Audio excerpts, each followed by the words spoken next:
Muito bem, nós estamos aqui no Oriente, hoje com um assunto riquíssimo e com a presença do Dr. Geraldo e da psicopedagoga Débora. E estamos falando sobre essa questão da violência como um todo e falando da violência também doméstica. Eu quero começar com o doutor e perguntando, doutor, as pessoas que fazem uso de medicamento, apareceu aqui um questionamento sobre isso no e-mail, a pessoa pode se tornar agressiva pelo uso do medicamento? Muito dificilmente. Muito dificilmente. Muito pelo contrário. Algumas pessoas que precisariam fazer uso de medicamento e não fazem, podem ser agressivas. As intercorrências, a pessoa que tem um problema e fica agressivo, por ordem de frequência e até gravidade, por exemplo, é um negócio que se chama embriaguez patológica. Isso é responsável por muitas tragédias domésticas, que é a pessoa que bebe uma quantidade não tão grande de bebida e aquilo tem uma transformação muito grande na personalidade. Ele vem para casa, quebra tudo, bate na mulher, expulsa a sogra, chuta o cachorro, e no dia seguinte, às vezes, ele nem lembra direito o que fez. E o pior de tudo é que a mulher ainda fala, mas doutor, quando ele não bebe, ele é um anjo. Quer dizer, então, uma situação difícil. E bebendo, e tem essa transformação. Então, essa pessoa poderia fazer uso de medicamentos para minimizar, para corrigir essa falta. E alguns transtornos mentais que poderiam resultar em violência, não obrigatoriamente, como é o caso da esquizofrenia, talvez. Estados depressivos profundos podem ter uma irritabilidade muito grande. Mas eu sempre que eu mexia com psiquiatria, eu via que a população tinha um certo medo do doente mental. Isso é verdade. E eu falava, gente, é o doente mental que tem que ter medo da gente. Porque a sociedade que segrega ele, amarra o doente mental, dá medicamento sem ele querer, põe ele internado em tal lugar. Quer dizer, quem é o oprimido aí, a violência não é do doente mental, geralmente é da sociedade contra ele. Agora, a gente está percebendo, assim, pela sua colocação, doutor, que o senhor trabalha bastante a questão da orientação, da conversa, do esclarecimento. Deixa eu colocar assim. E aí, até onde a psiquiatria, porque ela é sempre vista como algo que vai sempre carregar de muita medicamento a pessoa, o pessoal prefere um psicólogo do que um psiquiatra, tem medo do psiquiatra. O senhor tem uma carinha boa, o cara bonachão assim, um psiquiatra bom, né? Bonzinho. Conta pra gente, tem os dois lados. Tem essa questão conceitual, que às vezes eu falo brincando, não é raro aparecer no consultório, uma pessoa fala, olha, doutor, eu queria uma coisa mais natural, eu não quero tomar medicamento. Fala, olha, você quando tem que ir para São Paulo, você vai a pé. O natural é ir a pé. É verdade. O natural é não usar ar-condicionado. O natural não é da vacina contra a paralisia infantil. Olha como a gente recorre a quantas coisas que não são naturais. Agora, o medicamento é apenas mais um deles. Quer dizer, existe muito mais tabu. Muito mais tabu, claro. Muito mais tabu do que, de fato, um prejuízo. Inclusive aquelas perguntas... O senhor acabou de colocar da questão do doente mental que é amarrado, que Exato. Então, isso hoje está ficando uma coisa mais passado, é uma coisa mais antiga, era uma maneira mais grosseira de tratar a pessoa com uma deficiência? É a época antes dos medicamentos. Hoje em dia, com os medicamentos, tanto é que diminuíram muito o número de leitos hospitalares de psiquiatria, exatamente porque a ação dos medicamentos permite que o paciente seja tratado muitas vezes em casa. Então pode-se diminuir um pouco. Não se deve diminuir muito, que o governo agora está apanhando com falta de leitos, porque tem os dependentes químicos que não têm leito suficiente, etc. e tal. Mas, de uma maneira geral, aquela visão que o hospital psiquiátrico dá choque na cabeça, amarra, põe em solitárias. Não, isso é mais de filme. É mais de filme. Que bom, né? Que bom, né? Ufa, a gente pode ficar do lado dele. Doutor Geraldo, então, nesse caso, uma dúvida que apareceu aqui, enviada até pela Luciane, ela pergunta sobre A pessoa pode nascer psicopata, com traços genéticos? As pessoas trazem alguma coisa na genética? Tem pessoas assim? Ela deu um exemplo muito feliz, não sei se foi dela ou se foi seu exemplo. O psicopata nasce psicopata. Nasce desde criancinha. E até 18 anos de idade ele é chamado de transtorno de conduta. De 18 anos em diante, por convenção, é chamado de sociopata. E se esse sociopata tem alguma implicação legal, jurídica, ele já passa a se chamar psicopata. Mas a patologia é a mesma nesses 3 nomes. Transtorno de conduta, sociopata e psicopata. Ele nasce desse jeito. Desde pequenininho você vê que o menino é diferente, a índole dele, o caráter dele é diferente.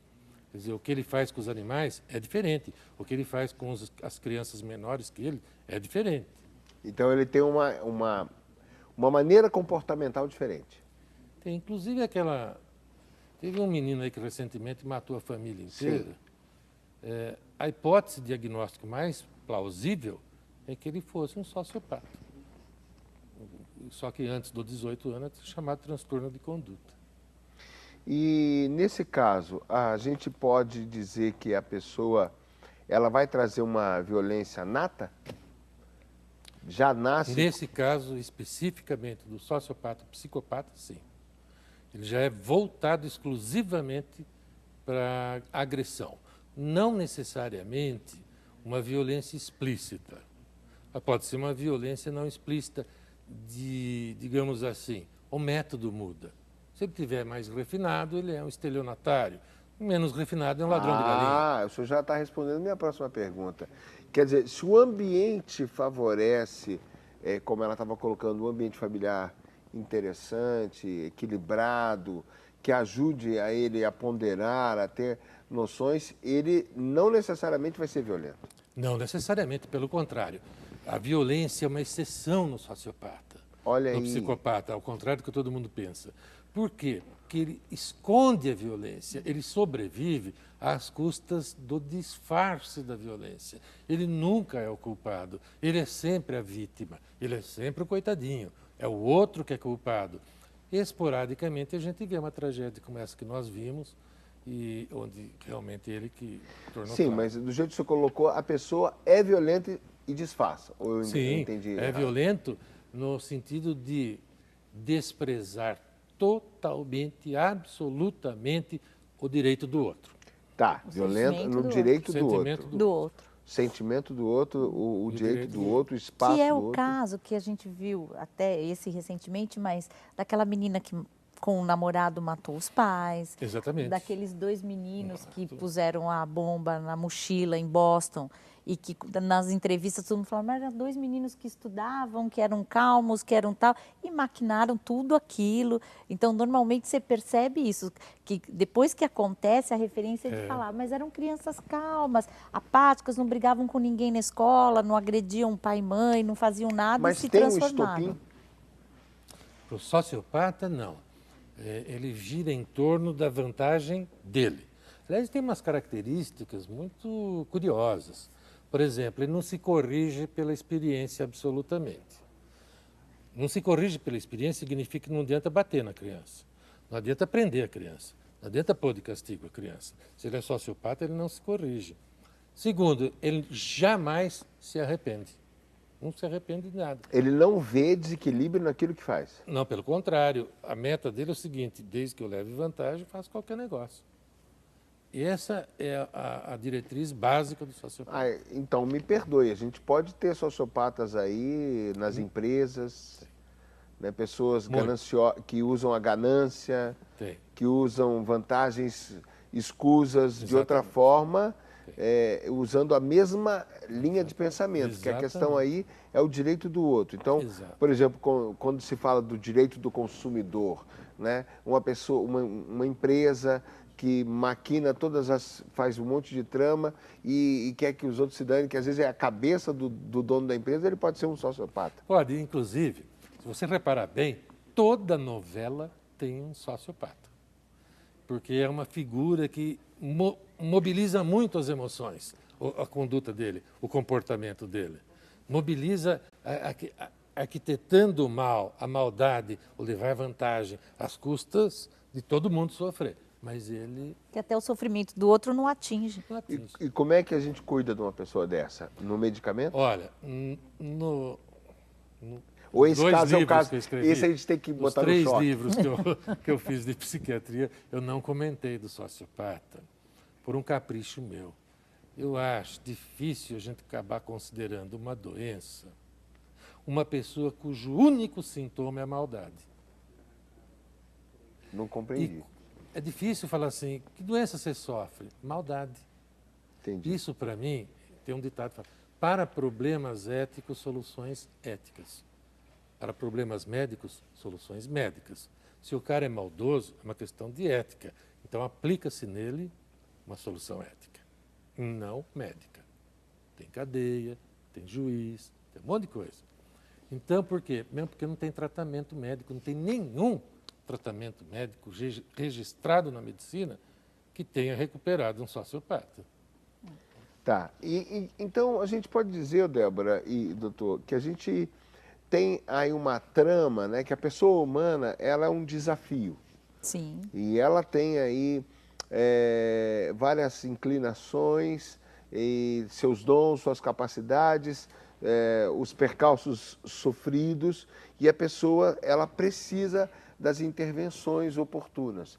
Às vezes um bom pai, uma boa mãe vai tornar aquilo fácil, talvez o ambiente que ela participa, boas palestras, bons ambientes, talvez uma igreja, ajude ela a refletir, e ela vai tendo o referencial. Escala de valores. A escala de valores, né? Mas também tem a hora de um psicólogo, tem a hora de uma pedagoga, uma psicopedagoga, de uma fé religiosa, uma convicção. Psiquiatra, e tudo isso vai agregar para a pessoa. O senhor como psiquiatra diria, já que o senhor falou isso, o senhor como psiquiatra diria que a pessoa sem uma escala de valores, sem uma fé, a tendência dela de desenvolver um desequilíbrio é muito maior. Não do ponto de vista patológico, Sim. Mas comportamental, sim. Isso é um debate filosófico muito antigo. Tinha uma escola filosófica de Rousseau que achava que não, que era o meio que corrompia o homem. Mas Thomas Hobbes, já antes dele, falava que não. O estado natural do homem é vil e maldoso. O que segura ele é exatamente tudo isso que você falou. A escala de valores, os preceitos sociais, éticos, morais, religiosos. Isso é que molda, segura e direciona o comportamento humano. Porque se solta, de rédea solta... Bom, a palavra, Cada um pra si. a Bíblia vai dizer que isso aí é o fruto do pecado em nós. Né? Uma vez perguntaram para mim esse negócio de televisão, se toda a violência era culpa da televisão que divulgava cenas de violência. Eu acho que não, porque quando Caim matou Abel não tinha televisão. É verdade. Tinha vinho, mas televisão não. Pois é.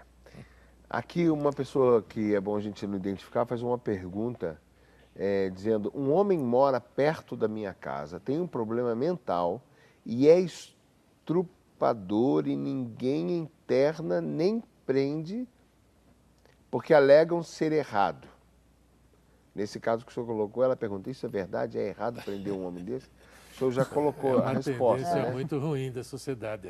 Essa tendência de não ter hospital e não internar nasceu na Itália, na metade do século passado, 1950, 60, do Basaglia, que mandou fechar todos os hospitais psiquiátricos da Itália. E os doentes mentais ficaram relegados ao abandono, que é o que se tentou fazer aqui no Brasil, através de um deputado. Mas não conseguiu fechar todos. Ainda ontem peguei uma revista de psicologia do CRP e lá, a luta antimanicomial continua. Mas que luta?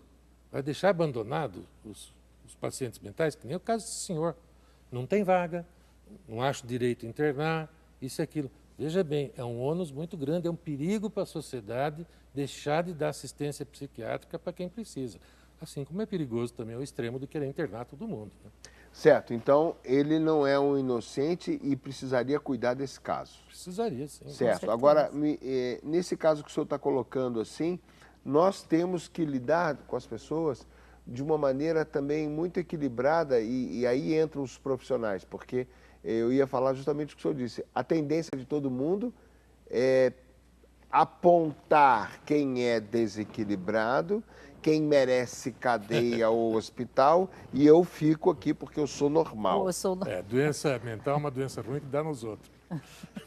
E o ser normal também é uma referência, né? Como que é, né? O que é o ser normal? Né? Como qualificar o ser normal? É bem complicado isso. Uma pessoa pergunta aqui, a Francisca, ela está perguntando sobre a lei da palmada. Eu acho que cabe essa para você, né, Débora? Que ela fala assim, tirou-se a palmada, mas os pais ainda dão beliscões. Nossa. Isso, e usam de violência verbal. E aí ela está perguntando sobre essa questão. Violência é sempre violência, né? A violência é sempre violência. Mas o limite é necessário. O limite é necessário, mas não precisa ser colocado através da palmada, do bater. Beliscar, então, nossa, isso dá até arrepio de pensar um pai beliscando um filho. Sou eu que estou falando com você. Nossa, isso é péssimo, porque volto a falar do exemplo, né? Eu estou resolvendo o meu problema com o filho através do tapa, do beliscão ou da ofensa verbal. E aí esse filho vai resolver o problema com o próximo da mesma forma, né? Isso. E não é a minha força que vai fazer com que eu o eduque, que ele me respeite. Né? Outro dia eu conversando com uma moça, ela falou, olha, meu pai sempre me bateu, meu pai sempre me humilhou. E eu o respeitava por medo, porque ele era forte e me batia. Quando eu cresci e eu fiquei até mais alta do que ele, praticamente o medo acabou, porque ele não tinha força física para dominá-la. E ela falou, e com isso o respeito também acabou. Porque às vezes ele falava alguma coisa que eu não concordava, ela falou, eu partia para cima dele também. Então, quer dizer, não tem o respeito. Esse respeito nunca existiu entre os dois. Porque quem mandou o tempo inteiro foi a força, foi o bater. Quando ele perdeu o poder do bater, todo o outro poder acabou. Bom exemplo. Dentro desse contexto todo da violência que a gente está falando, dentro desse contexto dos parâmetros, dos valores, do referencial, a gente chega a um ponto que a gente precisa destacar o outro na nossa alma, perceber o outro dentro de nós como alguém caro, como alguém importante, como alguém que a gente admira, como alguém que a gente observa com carinho e fala, essa pessoa é importante, eu preciso respeitá-la, e a gente precisa começar a ter uma atitude diferente. Como despertar isso no filho, Porque Débora? o filho, ele tem que, essa questão do respeito, ele é mútuo. Então é muito importante, quando um filho te respeita, ele entende assim, eu tenho um exemplo muito prático em casa, uma vez que eu fui com o meu filho numa reunião dos embaixadores da prevenção, que falavam da prevenção de drogas e tal, e entregaram um folhetinho. Nesse folhetinho falava quais as causas que levam o jovem à droga e quais as causas que não levam. Por que o jovem não se entrega, né? Já que a oferta está aí, em qualquer escola, em qualquer lugar, a oferta de droga está aí. E eu sentado com ele, isso recentemente, hoje ele está com 24, ele devia ter uns 22 anos, né? Nós dois sentados lá na reunião, ele pegou o folhetinho, olhou, aí ele falou, mãe, sabe qual o motivo que eu não entrei nas drogas? Ele falou assim, porque eu já fui em festas onde na mesinha de centro tinha ali à vontade o que você queria e eu nunca fui. Eu nunca quis te decepcionar. Então, a fala dele, ele falou assim, porque no meu contexto, mãe, de pensar que você ia olhar para mim, ia se decepcionar comigo e que eu ia faltar, ainda ele falou assim, faltar esse respeito com você, ele falou, então, de todos, e tinha, assim, vários motivos lá, ele apontou aquele motivo. Então, assim, não foi a força, não foi a briga, não foi a proibição. Eu sempre conversei sobre drogas em casa, ele sabia o que era, eu sempre falei os maus... Mas não é falar sobre a droga. Não entendi. Não é o fato de falar sobre a droga. Sim, é a informação, né? Não é só a informação, é a sua presença. Sim, o respeito, né? É a sua permanência na vida dele, é a sua manifestação constante, ético, a né? sua proximidade. Ele te vê como alguém que cuida. Sim. Ele chegar a um ponto e falar, nossa, essa é o que eu falei, essa é minha amiga. Ah, sim. Né? Essa referência vem de várias atitudes pequenas do cotidiano, fazendo parte da vida do filho, que é o que ninguém quer fazer hoje. Essas coisas ajudam muito, né, doutor? Porque quando a pessoa senta lá no seu, não sei se tem o divã lá, né? Mas a pessoa quando deita lá no divã, pelo que eu estou vendo, o senhor cutuca ela em todas as direções, questionando os valores dela antes de mais nada. Né? Eu acho que essa postura colocada aqui é uma postura ética. Não é assim, não use droga. Isso é óbvio, não use droga. Uma afirmação óbvia. Por que a droga? Por que não a droga? O que implica na busca da droga? Por que precisa isso? Bem, enfim, é um conjunto ético que tem que ser sempre valorizado. Agora, essa questão dos limites que você abordou é uma questão bastante importante na educação, né? Eu acredito. E você estava falando que não é bom a criança se basear no medo. E não é mesmo, né? Tem que basear no respeito e, principalmente, acho eu, na admiração. Sim. Quer dizer, admiro muito, ele cita como exemplo, ele vê uma postura e tem medo de decepcionar, entendeu? Então, ele vê a postura, ele vê o exemplo, aí ele começa a crescer a admiração pela presença como um todo do pai e da mãe. Isso tudo ajuda muito. Muito. O e jovem o que a gente vê tudo. também é que o pai e a mãe, às vezes, não é tão presente, né? Isso, lamentavelmente, a gente constata. E, doutor, a gente estava falando da educação antiga e das pessoas de um tempo atrás que tiveram uma vida tão exigente. Eu citei até meu pai. Então, nesse caso mesmo, às vezes é uma pessoa semi-analfabeta, uma pessoa praticamente criada na ignorância, e nem por isso você não crescia a admiração. Pelo contrário, Sim, claro, ele tem pela sabedoria. presença, pela sabedoria, pela maneira de se portar, por uma palavra dada e ele ia até o fim. É uma coisa tão antiga isso, né? Mas o pai que muda, feito um camaleão a cada situação, ele cria insegurança no próprio filho. Eu acho que o tom que ele conversa com o filho, né? Se ele conversa no grito, se ele conversa de uma maneira suave, tudo isso é muito importante, porque a criança está ali absorvendo tudo daquele ambiente.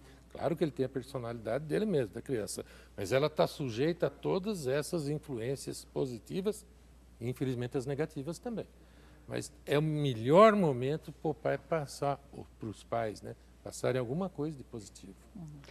E o que acontece é que o pai muitas vezes se sente muito obrigado e não percebe que naquele momento ele mesmo vai ter uma satisfação também de ver o filho dele compreendendo. Exatamente. De repente ver o brilho nos olhos do filho, falando, nossa, que legal, ele entendeu, né? Ver uma reação positiva no filho.